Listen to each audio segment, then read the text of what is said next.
हैं जी।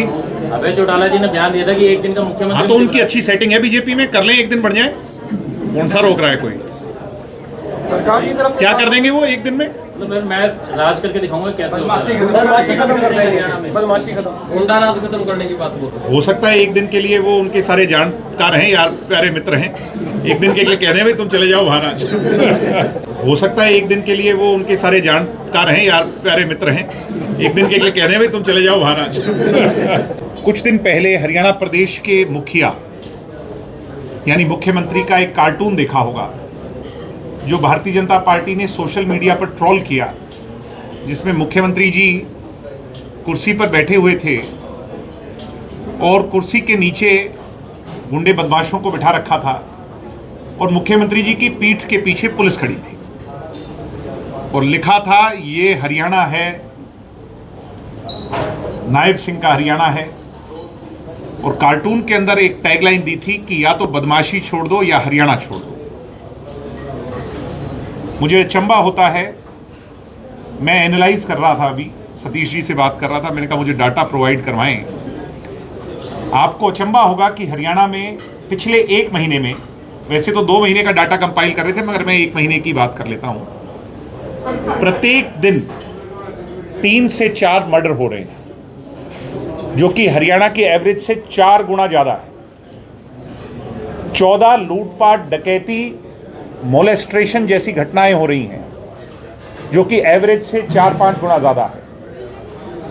हरियाणा के अंदर रेप की घटनाएं 3 गुना ज़्यादा बढ़ चुकी हैं।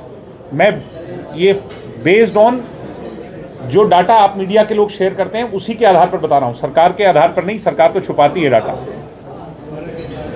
जिस दिन नायब सिंह सैनी का वो बीजेपी ने ट्रोल किया तो प्रदेश की जनता में एक नई उम्मीद जगी कि आज के बाद शायद पुलिस सख्त हो जाएगी। एक एनकाउंटर भी दिखाया गया जहां गुड़गांव का और दिल्ली का बॉर्डर है, उस पर बताया गया कि एक बदमाश को मार दिया। मुझे लगा कि सरकार बहुत ज़्यादा सख्त है, डीजीपी ने एक्शन लेना शुरू कर दिया है, प्रदेश बच जाएगा।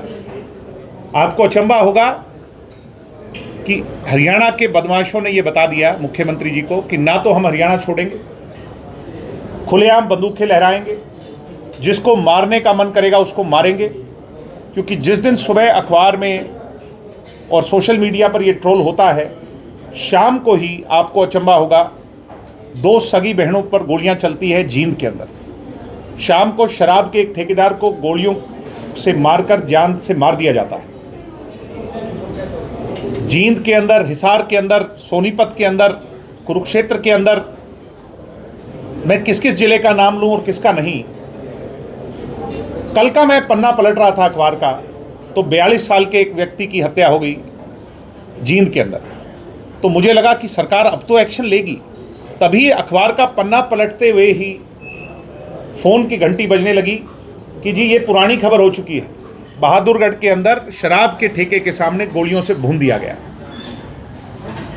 अब मैं उसको पुरानी खबर मानूं और आज की ही घटना है। एक वीडियो वायरल हो रहा है, जींद और सोनीपत के बीच में बस चल रही है, जिस बस के सामने एक व्यक्ति जो है वो सरेआम जो है बंदूक लहरा रहा है। बंदूक लहरा करके